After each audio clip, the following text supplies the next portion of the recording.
Hello everyone. आज ध्रुमा academy में आप सबका स्वागत है। आज के लेक्चर में हम गोविंद परीख सर की जो नोट्स है उसके 51 नंबर के पेज से लेके 55 नंबर के पेज तक का देखेंगे। आज का लेक्चर आप पूरा सुनना अगर आप सुन रहे हो तो, क्योंकि इसमें बहुत ही इंपॉर्टेंट चीजें हैं जिसमें से क्वेश्चन बनने की संभावना सबसे ज्यादा है। तो स्टार्ट करते हैं हम। प्राणवायु के अधीन है जीवन, उदान वायु के अधीन है बल। तो देखो, प्राणवायु, ये जो जीवन है वो प्राणवायु के अधीन है और जो हमारा बल है शरीर का वो उदान वायु के अधीन है। उसके बाद प्रधान तम यंत्र ये हस्त है और प्रधान यंत्र कंकमुख है।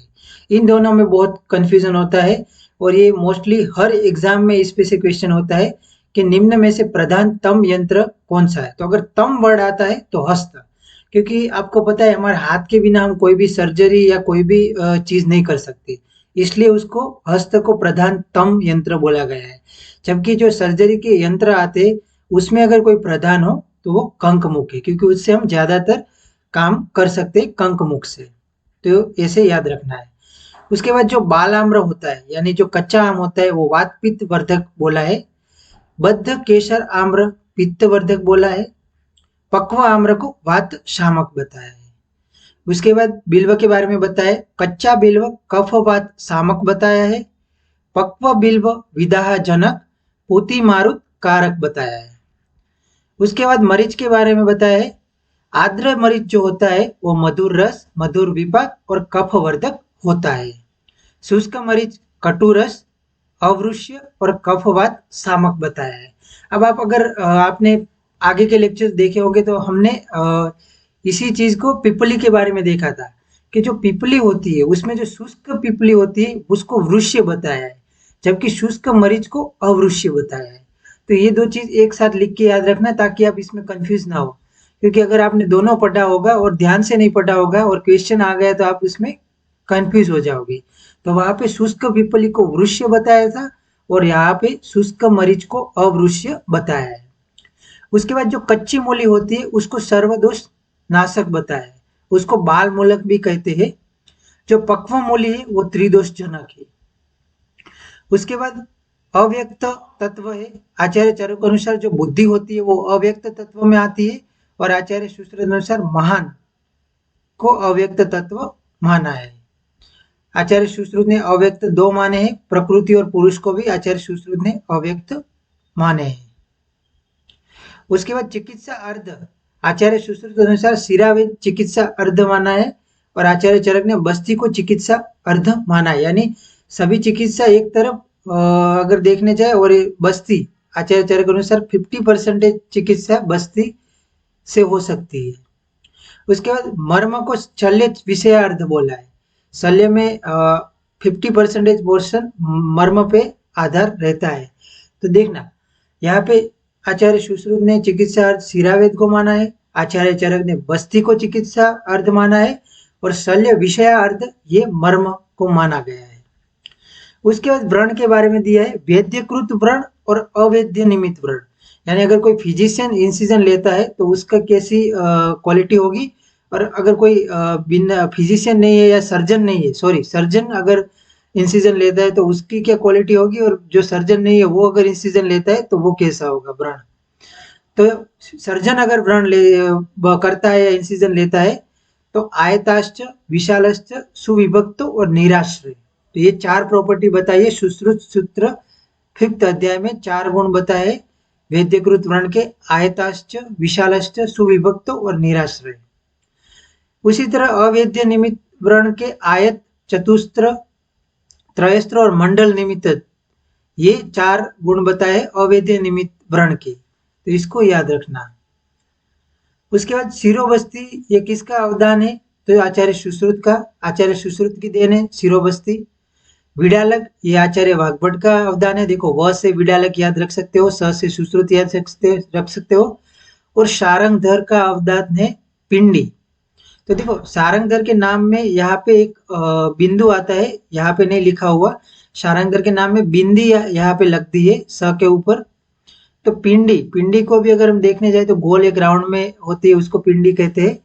तो पिंडी अवदान है आचार्य सारंगधर का। हालांकि एक पिंडी ये एक शालक्य तंत्र का एक क्रियाकल्प है जिसमें नेत्र रोग में किया जाता है पिंडी, लेकिन आपको नाम को याद रखने के लिए ये ट्रिक काम आएगी। उसके बाद जो नष्ट आर्तवा है ये लक्षण बंध्या योनि व्यापद में देखने को मिलता है। अन आर्तवा ये संधि योनि व्यापद में देखने को मिलता है। दुष्प्रजाता ये प्रस्त्रंसिनी योनि व्यापद में देखने को मिलता है। प्रजातामय ये सूतिका रोग का लक्षण है। आचार्य काश्यप अनुसार उन्होंने सूतिका रोग को दुष्प्रजाता आमय बोला है। कर्णिनी योनि व्यापद जो होती है वो कफ और रक्त की दृष्टि से उत्पन्न होती है, इसको ट्रिपल स्टार कर लेना। आचार्य सुश्रुत ने कर्णिनी योनि व्यापद एक कफ और रक्त से उत्पत्ति बताई है, जबकि आचार्य चरक ने वात और कफ से कर्णिनी योनि व्यापद की उत्पत्ति बताई है। ये बहुत बार आ चुका है क्वेश्चन। उसके बाद कृच्छार्तवा ये उदावर्तिनी योनि व्यापद का लक्षण है और दुष्टार्तवा ये पुत्रग्नि योनि व्यापद का लक्षण है। तो ये योनि व्यापद के लक्षण बताए हैं जो आर्तव से रिलेटेड है, तो उसको याद रखना था कि आप भूलो नहीं। उसके बाद जात हारिणी संख्या आचार्य काश्यप अनुसार बताइए, उसमें जीवित माताओं की संख्या 10 है। कुल 35 जात हारिणी बताइए, उसमें साध्य 11, याप्य 16 और असाध्य 8। तो अ से 8 याद रखना है, याप्य 16 बताइए और साध्य 11। ये साध्य जात हारिणी की संख्या के बारे में एक बार क्वेश्चन आ चुका है AIPGT में। उसके बाद चरक संहिता में वर्णित कुल रसायन योग और कुल वाजीकरण योग। अब ये चिकित्सा स्थान के फर्स्ट और सेकंड चैप्टर के बारे में है, तो इसको आपको याद रखना है। मैं ट्रिक आपको बताता हूँ, ध्यान से सुनना। टोटल रसायन योग 63 है और टोटल वाजीकरण योग 50 है, 50। उसमें आपको पहले तो चैप्टर के नाम याद रखने हैं क्रम में, क्योंकि कई बार चैप्टरों का क्रम भी पूछा जा सकता है एग्जाम में। तो इसकी ट्रिक ये है, आपका रसायन हमारा संप या हमारा स्टैम्प।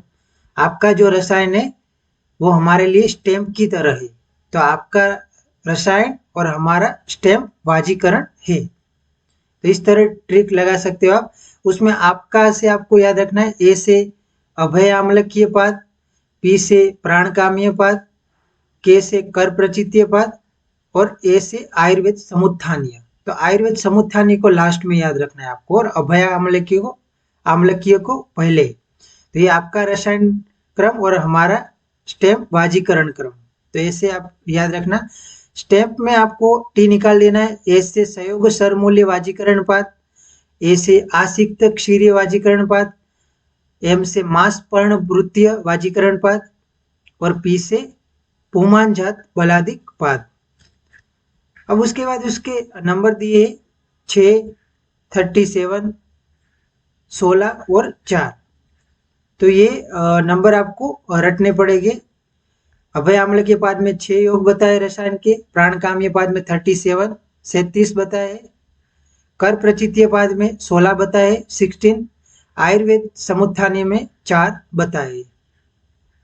उसके बाद संयोग सर मूल्य वाजीकरण पाद में 15 बताए, आशिक्त क्षीरीय वाजीकरण पाद में 8 बताए, मास पर्ण वृत्ति वाजीकरण पाद में 15 बताए और पुमानजात बलादिक में 12 बताए। यानी 15, 8, 15 और 12, ये इजी आपको याद रह जाएगा। और इसमें 6, 37, 16 और 4। उसके बाद हम आगे बढ़ते हैं कुछ विशेष ज्वर के नाम। तो मंथर ज्वर आचार्य योग रत्नाकर के द्वारा वर्णित है। वात बलासक ज्वर अष्टांग संग्रह में वर्णित है। प्रालेपिक ज्वर साहजियक्षमा में आचार्य सुश्रुत ने बताया है। विशद और औषध गंधक ज्वर आचार्य माधव ने बताया है। अप्रजाता जन्य स्त्री ज्वर आचार्य सुश्रुत ने बताया है। ऐशान ज्वर आचार्य काश्यप ने बताया। इसको स्टार कर लो, बहुत बार ये क्वेश्चन आ चुका है कि ऐशान ज्वर का वर्णन किस आचार्य ने किया है, तो आचार्य काश्यप ने। उसके बाद आगंतुक ज्वरों में दोष संबंध। तो अभिघातक ज्वर में वात और रक्त दोष होते हैं। अभिसंगत ज्वर में वात और पित्त, अभिचार और अभिशापज में सानिपातिक। अब देखो अभिघात में अगर कोई अभिघात करता है तो उसमें ब्लीडिंग तो होती है, तो वात और रक्त और पेन भी होता है। तो पेन से वात और जो ब्लीडिंग होती है उससे रक्त आपको याद रखना है अभिघात में। अभिसंगज में आपको वात और पित्त याद रखना है, और अभिचार और अभिशापज इन दोनों में सान्निपातिक दोष प्रकोप देखने को मिलता है, ये भी इम्पोर्टेंट है।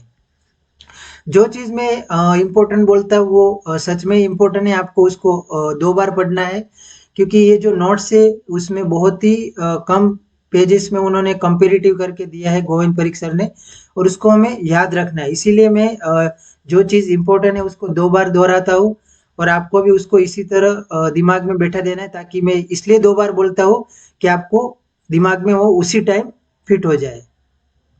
उसके बाद भागभट अनुसार भगंदर में दोष संबंध, तो सत्पोनक भगंदर वातिक दोष से होता है, उष्टग्रीव पेतिक और परिस्त्रावी कफज, तो ये 3 तो एक सिंगल दोष वाले हैं। उसके बाद जो संभुकावर्त भगंदर होता है वो सान्निपातिक होता है, उन्मार्गी आगंतुज होता है, परिक्षेपी वात और पित्त से होता है, रुजु जो भगंदर होता है वो वात और कफ से होता है, और अर्शो भगंदर पित्त और कफ से होता है। तो जो पीके मूवी था उसमें आमिर खान था, उसको अर्श और भगंदर दोनों की बीमारी थी, ऐसे आपको याद रखना है। रुजुओं में वात और कफ याद रखना है आपको, और परिक्षेपी में वात और पित्त, उन्मार्गी में आगंतुज। उन्मार्गी में भगंदर में आपको पता है कि जो अस्थि शल्य होता है जो बाहर से जाता है, तो आगंतुज उसी को बोलते हैं जिसका कोष बाहर से आया हो। अगर कोई पर्सन होता है वो नॉनवेज खाता है और उसमें मछली का कांटा चला गया और बाद में अगर उन्मार्गी भगंदर हुआ तो वो आगंतुज दोष से उत्पन्न हुआ ऐसे कहा जाता है। उसके बाद आचार्य सुश्रुत अनुसार भगंदर की चिकित्सा, तो सतपोनक भगंदर में उन्होंने 4 छेदन करने को बोला है, अर्धलांगलक, लांगलक, गोतीर्थक, सर्वतोभद्रक भेदन और अग्निकर्म, ये सतपोनक भगंदर में करने को उन्होंने बोला है। उसके बाद उष्ट्रगीव भगंदर में क्षार कर्म निर्दिष्ट है, अग्निकर्म का निषेध बोला है, तिल कल्क प्लस घृत का लेपन कर सकते हैं। परिस्त्राव भगंदर में, सॉरी यहाँ पे छेदन लिखा है, हालांकि भेदन आएगा उसमें। परिस्त्रावी में खरजूर पत्र, अर्धचंद्राकार, अवांग मुख और सूचिमुख भेदन करने को बोला है, और क्षार वो अग्निकर्म निर्दिष्ट है। यहाँ पे इसलिए मैंने छेदन लिखा है क्योंकि बुक में छेदन वर्ड दिया है और यहाँ पे भेदन दिया है, तो इस कंफ्यूजन को आपको एक बार क्रॉस चेक करके दूर करना है। जो संहिता में जो वर्ड दिया है वही आपको याद रखना है, लेकिन आपको ये छेदन भेदन से ज्यादा इन नामों को याद रखना है, वो इम्पोर्टेंट है। उसके बाद श्वास में दोष भेद और साध्य असाध्यता, तो जो महाश्वास है उसमें वायु दोष प्राधान्य और असाध्य है, ऊर्ध्व श्वास में भी वायु और असाध्य है, छिन्न श्वास भी वायु प्लस कफ से दोष प्राधान्य है उसमें और असाध्य है, तमक श्वास कफ प्राधान्य है और वो याप्य है, जो नव उत्पत्ति हुआ तमक श्वास होता है वो साध्य बताया है। आचार्य सुश्रुत ने तमक श्वास को कृच्छ साध्य बताया है। क्षुद्रक श्वास होता है वो वायु दोष प्राधान्य वाला होता है और साध्य बताया है। ज्वर अतिसार और रक्त अतिसार का वर्णन आचार्य माधव ने किया है माधव निदान में। उसके बाद हम विसर्ग में दोष संबंध देखते हैं आचार्य चरक अनुसार। आग्नेय विसर्ग वात और पित्त दोष से उत्पन्न होता है, ग्रंथि विसर्ग कफ और वात से उत्पन्न होता है, कदर्मक विसर्ग पित्त और कफ से उत्पन्न होता है। अब इसको ऐसे याद रखना, आग्नेय से वात और पित्त आपको याद रखना है अग्नि से, क्योंकि अग्नि होती है उष्ण होती है तो उससे पित्त, और अग्नि ऊर्ध्व की तरफ गति करती है तो वो वात दोष। ग्रंथि होती है तो वो कफ और वात से होती है। कदर्म यानी कीचड़ होता है, कीचड़ की तरह उस विसर्ग में लक्षण देखने को मिलते हैं, तो जो पिक्के था वो कीचड़ में गिर गया, तो कदर्मक विसर्ग पिक्के से याद रखना है, पित्त और कफ। उसके बाद कीट संख्या दी है, टोटल 67 कीट संख्या बताई है, उसमें से वातिक 18, पेतिक 24 यानी 24, कफ 13 यानी 13 और सान्निपातिक 12 कीट बताए 12। उसके बाद मूषक विष संख्या 18 बताई है, तो यहाँ पे आचार्य सुश्रुत का जो कल्पस्थान है वो स्टार्ट हो रहा है। उसके बाद वृश्चिक संख्या 30 बताई है 30, उसमें भी 3 भेद है, मंद, मध्यम और तीक्ष्ण। मंद वृश्चिक 12 होते हैं, मध्य 3 बताए है और तीक्ष्ण 15 होते हैं, तो ये संख्या आपको याद रखनी है। क्योंकि ये 20 का जो है पोर्शन उसमें से एक क्वेश्चन आता है ये खास करके ये संख्या पे। उसके बाद लूता संख्या आचार्य सुश्रुत ने 16 बताई है, उसमें से 8 असाध्य व 8 कृच्छ साध्य बताई है। जबकि आचार्य वाग्भट ने लूता की संख्या 28 बताई है। उसके भेद है वातज, पित्तज, कफज और सानिपातिक। उसमें सबके 7-7 प्रकार बताए हैं। उसके बाद लूता में विष के अधिष्ठान आचार्य सुश्रुत ने 7 बताए हैं, जबकि आचार्य वाग्भट यानी कि अष्टांग हृदय ने 8 बताए। उन्होंने श्वास एक्स्ट्रा माना है लूता विष के अधिष्ठान में। उसके बाद लूता विष की चिकित्सा उपक्रम 10 बताए, उसमें कवल और बस्ती का वर्णन नहीं है। लूता विष से मृत्यु का अवधिकाल बताया है, तो अष्टांग हृदय में तीक्ष्ण विष अगर है लूता विष का तो 7 दिन में मृत्यु हो जाती है, मध्यम विष में 10 दिन में मृत्यु और हीन विष में 12 दिन में मृत्यु हो जाती है। आचार्य सुश्रुत ने 7 तीक्ष्ण विष में 7 दिन में मृत्यु, मध्यम विष में 7 दिन के बाद मृत्यु और हीन विष में 12 दिन में मृत्यु बताई है। उन्होंने एग्जैक्ट नंबर नहीं बताया, मध्यम विष में 7 दिन से ज्यादा ऐसे बताया, जबकि आचार्य वाग्भट ने मध्यम विष में 10 दिन में मृत्यु ऐसा बताया है। अगर 21 दिन तक कुछ नहीं होता रोगी को तो वो लूता विष साध्य हो जाता है, ऐसा आचार्य सुश्रुत का मत है। उसके बाद गोजर व मेंढक के भेद 8 बताए हैं। उसके सिवा अग्निक और ये जो मेंढक है उसमें उसके नाम दिए हैं भ्रुकुटी और अग्निक जो होते हैं वो असाध्य होते हैं। उसके बाद चीटी यानी पिपलिका, उसके बाद मक्खी यहाँ पे दिया है यानी कि मक्षिका और छिपकली, इनके भी 6 प्रकार बताए, पिपलिका, मक्षिका और गलगोलिका। छिपकली को संस्कृत में गलगोलिका बोलते हैं। तो इन तीनों के 6 प्रकार बताए। मशक और गोधेरक के 5 भेद बताए। और ये जो गोधेरक होता है उसको विष खोपर भी बोला जाता है, तो उसका नाम लिखा है विष खोपर। चरक अनुसार दोष आधिक्य तो वात प्रधान ये उच्चिटिंग और वृश्चिक विष में देखने को मिलता है। उसके बाद आचार्य चरक के अनुसार कीट विष में वात और पित्त दोष प्राधान्य होता है, जबकि आचार्य सुश्रुत ने वात और कफ दोष प्राधान्य माना है कीट विष में। तो ये एक रेफरेंस है और इस पे क्वेश्चन आ चुका है कि आचार्य सुश्रुत के अनुसार कीट विष में दोष प्राधान्य। तो हमें अगर ऐसे हमें ध्यान से नहीं पढ़ा कि आचार्य चरक ने वात और पित्त बताए कीट में, जबकि आचार्य सुश्रुत ने वात और कफ बताए। उसके बाद कणव विष में कफ दोष प्राधान्य होता है, तो ये याद रखना। उसके बाद आचार्य चरक अनुसार व्रण के बारे में बताए, तो आचार्य चरक अनुसार व्रण के प्रकार 2 है। व्रण के भेद नानात्मक भेद 20 से 20। दृष्ट व्रण के प्रकार 12 है। व्रण के दोष 24 है। व्रण गंध 8 है 8। व्रण स्त्राव 14 यानी 14 है। व्रण के उपद्रव 16 है। व्रण के उपक्रम 36 बताए। अब आचार्य सुश्रुत के अनुसार देखते हैं। आचार्य सुश्रुत ने व्रण के प्रकार 2 बताए हैं। उन्होंने व्रण के दोष 6 माने हैं, जबकि आचार्य चरक ने 24 माने हैं। आचार्य सुश्रुत ने व्रण स्थान बताए हैं 8। आचार्य सुश्रुत ने व्रण के उपद्रव 2 माने हैं। व्रणित और व्रण के उपद्रव उसमें व्रणित के 10 और व्रण के 5 इस तरह माने उन्होंने। आचार्य सुश्रुत ने व्रण के उपक्रम 60 माने 60, जबकि आचार्य चरक ने 36 माने हैं। उसके सिवा आचार्य सुश्रुत ने व्रण के आयतन 3 माने हैं और आयतन भेद से भी व्रण 3 प्रकार के बताए हैं, शिथिल, गाढ़ और सम।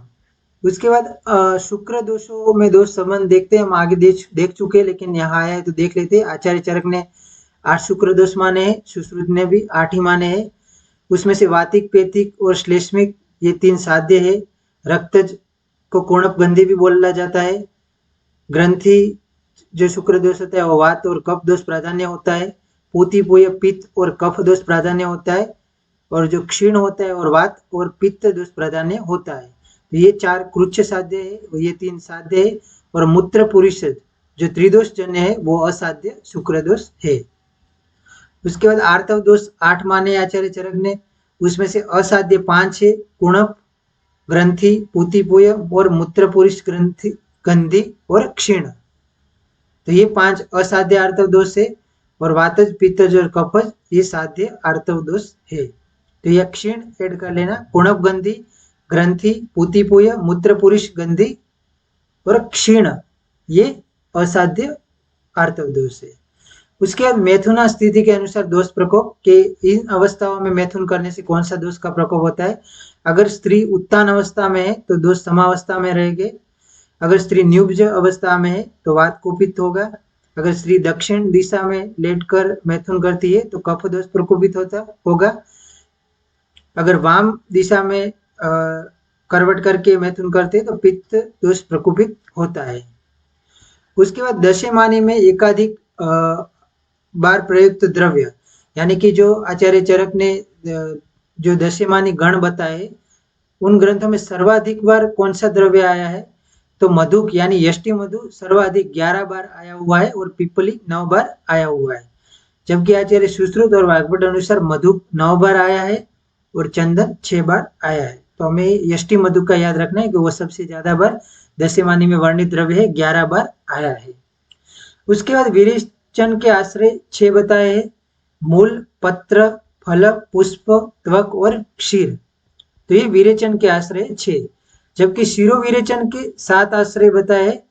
उन्होंने क्षीर को शिरो विरेचन के आश्रय में नहीं माना, उसकी जगह नीर्यास और कंद को माना है। तो ये नोट कर लेना। उसके बाद वमन के योग आचार्य चरक अनुसार 355 है, 355, और विरेचन के योग 245 यानी 245 245 बताए हैं। टोटल 600 होते हैं विरेचन योग। उसके बाद हम देखते हैं वमन के योग में मदन फल के सबसे ज्यादा है और कुटज के सबसे कम है, मिनिमम 18। ये नंबर आपको याद रखने हैं, सारे टोटल नंबर भी और इंडिविजुअल नंबर भी, क्योंकि इस पे क्वेश्चन आते ही है। मदन फल के योग 133 बताए हैं मैक्सिमम आचार्य चरक ने। जीमूतक के 39 बताए हैं, इक्ष्वाकु के 45 बताए हैं, धामार्गव के 60 बताए, 60, कुटज के 18 बताए हैं, कृतवेदन के भी 60 बताए, यानी टोटल 355 355। विरेचन के योग में निशोद के 110 बताए, 110 मैक्सिमम। अमलतास यानी आरकवद के कम बताए 12, लोद्रक जिसको तिलवक भी बोला जाता है उसके 16 बताए हैं, स्नोई के 20 बताए हैं, सप्तला संकिनी के 39 बताए हैं और दंती द्रवंती के 48 बोले हैं और टोटल 245 होते 245। तो इसको याद रखना है आपको। फिर से एक बार बोलता हूँ, मदन फल के 133, जीमूतक के 39, इक्ष्वाकु के 45, धामार्गव के 60, कुटज के 18, कृतवेदन के 60, तो टोटल 355। उसी तरह विरेचन के निशोद के 110, अमरदास के 12, लोद्र के 16, स्नोई के 20, सप्तला संखिनी के 39, दंती द्रवंदी के 48 और टोटल 245। उसके बाद संभाषा परिषद के बारे में वर्णन आया है। तो आचार्य चरक ने चरक सूत्र 12 अध्याय वात कलाकली अध्याय, उसमें जो संभाषा परिषद है उसमें 8 ऋषियों के नाम बताए। उन 8 ऋषियों ने भाग लिया था। उसमें जो कुश थे उन्होंने वात के गुण बताए, 6 गुण बताए, उसमें दारुण गुण भी बताया है। कुमार शिरा भारद्वाज ने वात प्रकोपक के कारण बताए हैं। कांकायन ने वात समन के कारण बताए हैं। बड़िश ने अमूर्त वात के समन व कोपन की क्रिया बताई है। वायुवीर ने प्राकृत वायु के कर्म व भेद बताए। अब इसमें से ऐसा क्वेश्चन आता है कि आचार्य वायुवीर ने वात कलाकली अध्याय में वायु के बारे में क्या बताया है, तो वह प्राकृत वायु के कर्म और उसके भेद आचार्य वायुविद ने बताया है। देखो, वायु से वायुविद आप याद रख सकते हो। मरीच से हम मिर्ची ले सकते हैं, उन्होंने पित्त संबंधित गुणों का वर्णन किया है। और काव्य से क से कफ, उन्होंने कफ संबंधी गुणों का वर्णन किया है।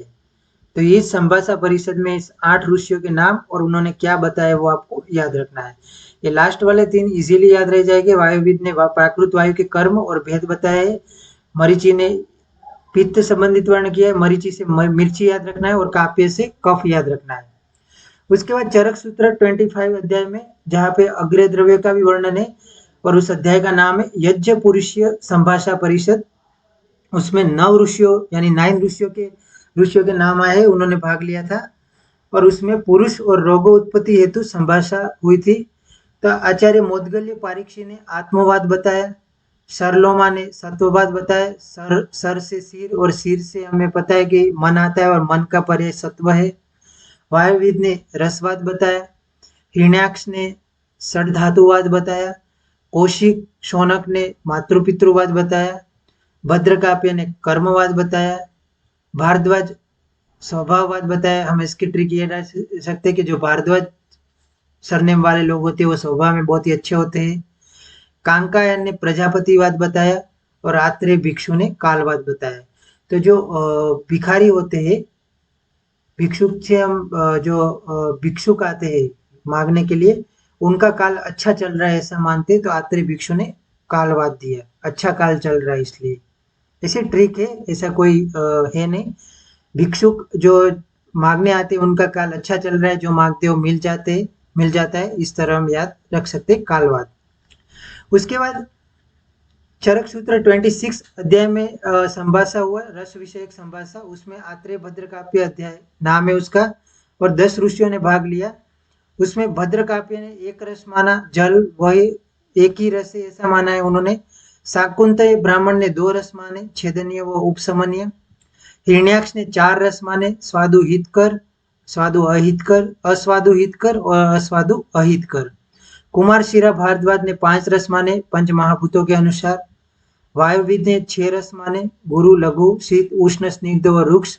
निमि ने 8 रस माने, निमि ने 7 रस माने, मधुर अम्ल लवण कटु तिक्त कषाय और क्षार।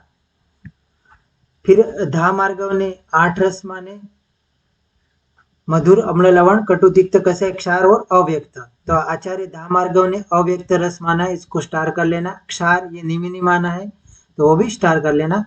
कांकायन ने असंख्य रस माने हैं, तो ये भी एक याद रखना। तो आचार्य आत्रेय थे, उन्होंने 10 रस माने हैं। यहाँ पे अभी लिखा है लेकिन वो श्योर नहीं, इसलिए हम उसको नहीं मानेंगे अभी। यहाँ 10 मैंने लिखा तो है लेकिन अभी उसको नहीं मानेंगे। तो ये 10 ऋषियों के नाम के आगे नंबर दिए, सॉरी ये रस के बारे में नहीं है। तो कांकायन ने असंख्य रस माने और बाद में आत्रेय। तो कौन से 10 ऋषि है? तो भद्रकाप्य, शाकुंतय ब्राह्मण, मोदगल्य पूर्णाक्ष, हिरण्याक्ष, कुमार शिरा भारद्वाज, वायविद, निमि, धामार्गव बड़िस, ये धामार्गव का पूरा नाम है धामार्गव बड़िस 8वें क्रम पे, कांकायन 9वें क्रम पे और 10वें क्रम पे आत्रेय। आचार्य आत्रेय ने 6 ऋषि माने हैं, सॉरी 10 उनका नंबर है, 10 ऋषियों गिनने के लिए उन्होंने 6 ऋषि माने हैं। फाइनल कंक्लूजन इस संभाषा परिषद का यही आया कि 6 ऋषि है।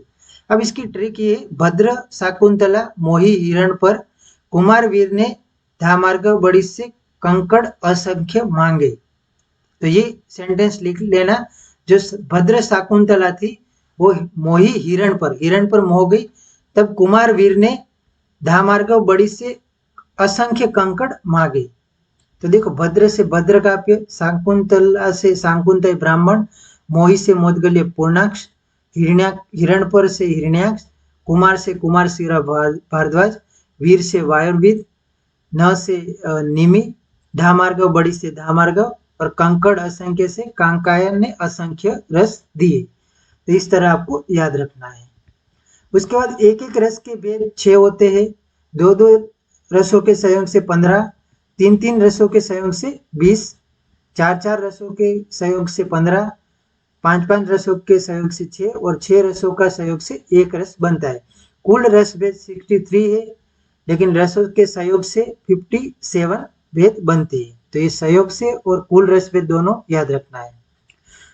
उस बार आचार्य चरक द्वारा वर्णित संभाषा 6 है और आचार्य ध्रुवबल ने एक संभाषा का वर्णन किया है, जो फल मात्रा सिद्धि है सिद्धि स्थान में, वो आचार्य ध्रुवबल ने संपूरित की थी जब चरक संहिता को, तब उन्होंने ऐड किए। टोटल चरक संहिता में 7 संभाषा परिषद आती है, उसमें से 6 चरक द्वारा वर्णित है और 1 ध्रुवबल द्वारा वर्णित है। उसके बाद स्नेह परिविचारणा, रस भेद जो 63 दिए वो, और एक अच्छा इस तरह स्नेह प्रविचारणा 64 है। दोष के भेद आचार्य चरक और सुश्रुत दोनों ने 62 माने हैं। ये रस भेद है, दोष भेद 62 ही है चरक और सुश्रुत दोनों के अनुसार। आचार्य वाग्भट यानी अष्टांग हृदय ने दोष भेद 63 माने, 62 दोष भेद और आरोग्य को भी दोष भेद में गिना है।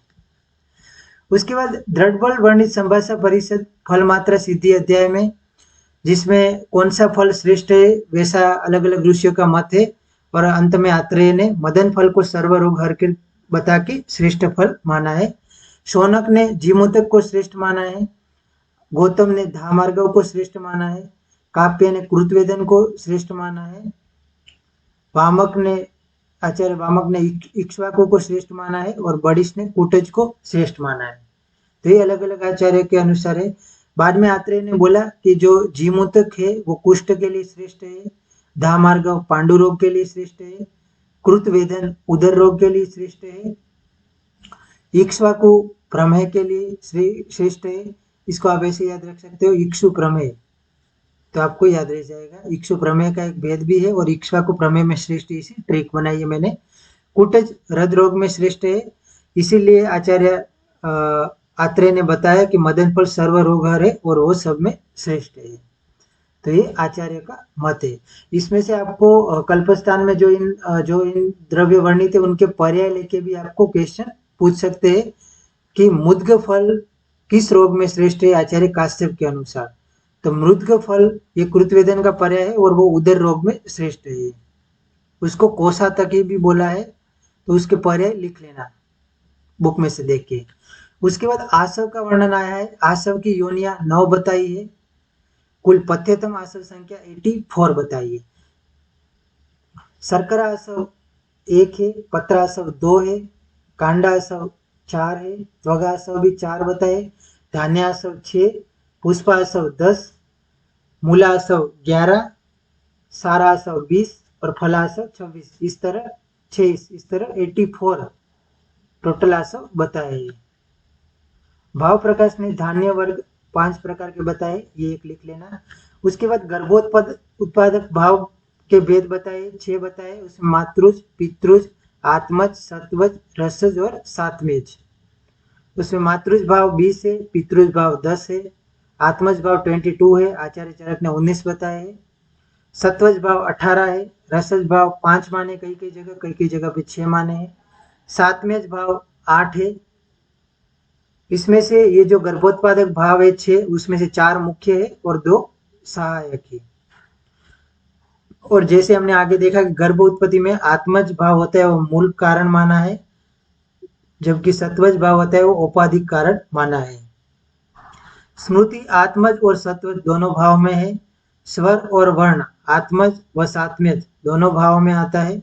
मुख्य भाव है मातृज, पितृज, आत्मज और सत्वज। सहायक भाव है रसज और सात्मज। उसके बाद यंत्र के प्रकार 6 बताए हैं। यंत्र के गुण 6 है और दोष 12 है। हमें ये चीज याद रखनी है कि जितने गुण होते हैं उससे हमेशा दोष ज्यादा ही होते हैं, तो गुण 6 है और दोष 12 है। यंत्र के कार्य 24 बताए है। उपयंत्र 25 है। शस्त्र की संख्या 20 बताई है, आचार्य सुश्रुत ने, वाग्भट ने 6 बताई है, 26। शस्त्र के गुण 6 है, दोष 8 है। देखो यहाँ भी दोष गुण से ज्यादा है। शस्त्र के भेद 8 बताए। शल्य के प्रकार 2 बताए। सर्वशल्य निहरण उपाय 2 है। कर्ण संधान विद्या 15 बताई है, उसमें कर्णपाली के उपद्रव 10 है और कर्णपाली के रोग 5 है। शल्य की गतियां 5 बताई है आचार्य सुश्रुत ने। शल्य के भेद 2 होते, शारीरिक और मानस शल्य। शल्य निहरण के लिए उपाय 15 बताए है। उसमें भी अनुबंध शल्य नहीं, अनुबंधीय जो शल्य होते उसके निहरण के उपाय 15 है। उसके बाद कंडरा की संख्या बताइए 16। हाथ, पैर, ग्रीवा व पुष्ट में 4-4 होती है। जाली की संख्या भी 16 बताइए। मांस, सिरा, स्नायु और अस्थि में भी सब में 4-4। कूर्चा की संख्या 6 बताइए। हस्तपाद में 2-2, ग्रीवा और मेढ्र में 1-1। रज्जु की संख्या 4 बताई है आचार्य सुश्रुत ने, जबकि गयादास ने रज्जु 8 बताए। काश्यप ने 14 कंडरा बताई है। तो ये याद रखना। आचार्य काश्यप ने कुर्च की संख्या 42 बताई है, जबकि आचार्य सुश्रुत ने 6 कुर्चा बताई है। तो आज के लेक्चर में हम इतना ही देखते हैं। अगर इसमें आपको कोई भी क्वेरी हो तो आप मुझे मैसेज या फॉलोअप में पूछ सकते हो, या कमेंट बॉक्स में कमेंट करके भी आप पूछ सकते हो। वीडियो देखने के बाद इसको लाइक, सब्सक्राइब और शेयर करना मत भूलना। Thank you for listening. Have a nice day.